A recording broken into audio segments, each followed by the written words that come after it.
Guys, mozviziva here kuti Hosea Chipanga achitanga kuita music akatanga kuimba nebhendi rainzi iro Manyenga Vana Sounds.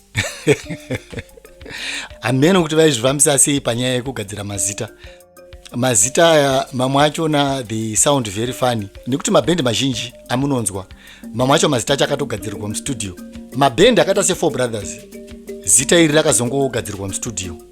Vatoonekwa kunzi vakomana ava havana zita nekuti vairidza nemabhendi akasiyana siyana. Mumwe aitobvawo kwaibva mumwe achibva kwaibva. Vozongosangana vongoti angatimbojema ikambijana vongojema kusvika vagadzira kasongo vobva vatoti handiti munotry maauditions because kare vanhu vaitanga vaenda vonoita audition yekuti vanenge vakagarirwa nepanel yemajudges anenge aripo, maproducers emabig studios akanga aripo panguva iyoyo, vanga vakaita sana Grama ana ZMC ana Shade Studios. Later on tichizoita mastudios yakaita sana RTP zvichienda zvakadaro. Maisvika mobva maitiswa audition. Varume vakanga varipo panguva iyi vakanga vasina mafanizi vakaita sana Botho Nyamondera, vakanga vaine nzeve yemusic. Mukada kutarisa maproductions avakaita kana kuti mabasa avakaburitsa nekugadzira manzi nemabhendi panguva iyoyo, varume ava malegends atiti kunyeberana. Tinana Timon Mabaleka ndiye mumwe murume akamira zvakanyanya pakugadzirwa kwemimanzi mukati menyika ino yeZimbabwe. Just to name a few, tozopinda pamagroups akaita sana R&K. Vanhu vakapedzera vangobvunzwa kuti ko bhendi renyu ronzi chii, ndobva vangoti ndobva vangotarisana hatina zita kaiso tatisati tanyatsoronga kuti tingashandise ripi. Zvikanzi iwe unonzi ani, uyo ndobva vangoti hai ndonzi Ranga. Ko umwe wacho ukanzi unonzi ani, zvikanzi hai ini ndonzi Kelvin. Saka muri R&K ka ndopakabva pangobvira R&K. Then tichidzokera kumashure, mazita emabhendi mamwe muno muZimbabwe munogona kushamisika kunzwa kuti deve rangu na jazz band. Vanoridza jazz here, havana kubvira vakamboridza jazz. Music yavanoridza yakanga ingori sungura.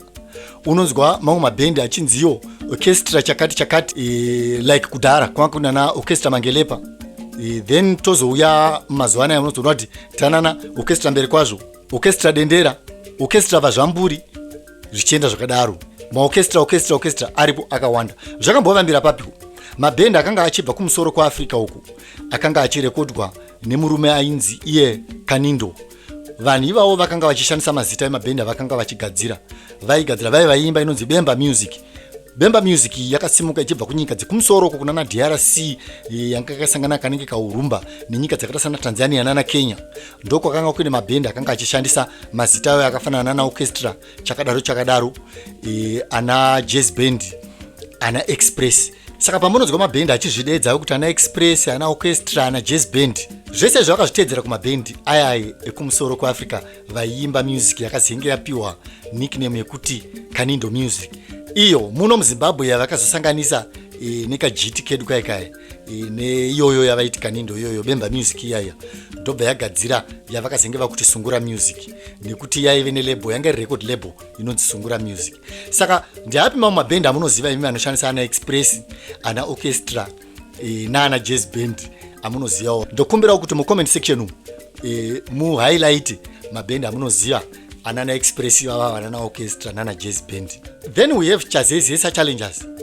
Chazezesa Challengers ndeya System Tazvida, uya wekumboimba neKiyama Boys. Ndiye akaisa Kiyama Boys palimelight nekuti song inonzi Mabaua ndo yakaita hit nekuti akanga arekoda ari under Kiyama Boys. Achizobva ipapo nemadifferences akanga apo, akaenda ndobva anogadzira chimwe chikwata chaakaenda nacho, ndobva vasvika kustudio vakurekoda kuGrama Records, vakanzisika chikwata chinonzi chi System Tazvida. Achibva kuKiyama Boys akabva anofoma bhendi rainzi Magumo Challengers. Saka izvi zvakabva zvaita kunge Zishu ada kukonyodzana neKiyama Boys.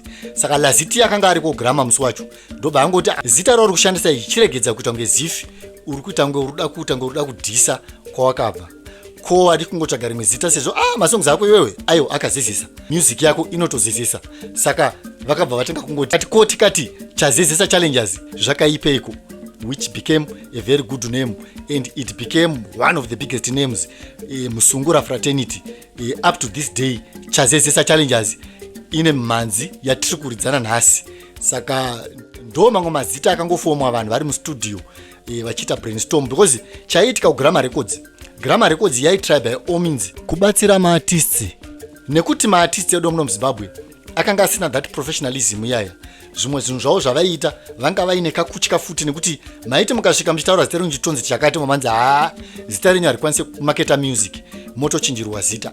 Music yenyu maibatsirwa kuti maridziro amuri kuti handiwayo, asi apo neapo neapo neapo gadzirisai, kana kuti dzokerai munogadzirisa. Ndosaka vaiitisa maauditions. Zvasiyana nanhasi zvekuti munhu anogona kunorekodha madiro, hapana anomubvunza kuti zvawarekodha zvakamira sei. Ndosaka maiona kuti maartists ese ekudhara hapana munhu aiimba unge ningi, mumwe nemumwe aizvimiririra. Oliver Mtukudzi aiti kana achiita music yake aisamboita saThomas Mapfumo. Thomas Mapfumo anga asingaite saRobson Banda. Deve rangwena yaiimba Sungura asi yanga isina kufanana naJohn Chibadura. Sungura Boys chaiyo vaive nemusic yavo yanga yakazvimirira yega. Four Brothers yanga yakazvimirira yega.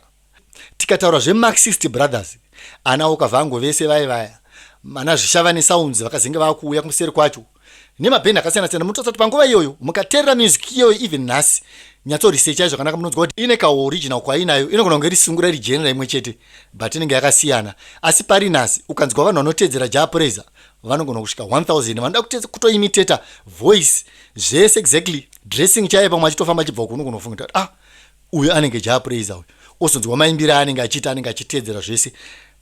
Maimitators ana Killer T tiapedze, ana CA Colors vese vari kunetsa, vari kurira. Thomas Mapfumo panguva yacho mazikora achifamba akazoita maimitators akawanda zvakare. Saka panguva iyi ana Grammar Records vachiriwo vairekodha vanhu, vaipawo nemacontracts, sezvo ariwo makambani akanga ariwo chete airekodha vanhu vatema vasati vane marecording studios mukati menyika ino yeZimbabwe. Vakanga vachigadzirisa nyaya dzakafanana neidzodzo kuti usanopinda exactly kuti ufanane nemumwe munhu. They were trying by all means to market music yaartist wega wega individually, even though vaidzvanyirira zvavo pamaroyalties nemari dzaipiwa maartists pakutengeswa kwemusic. Pakanga paine udzvanyiriro hwakanga huripo. Thank you.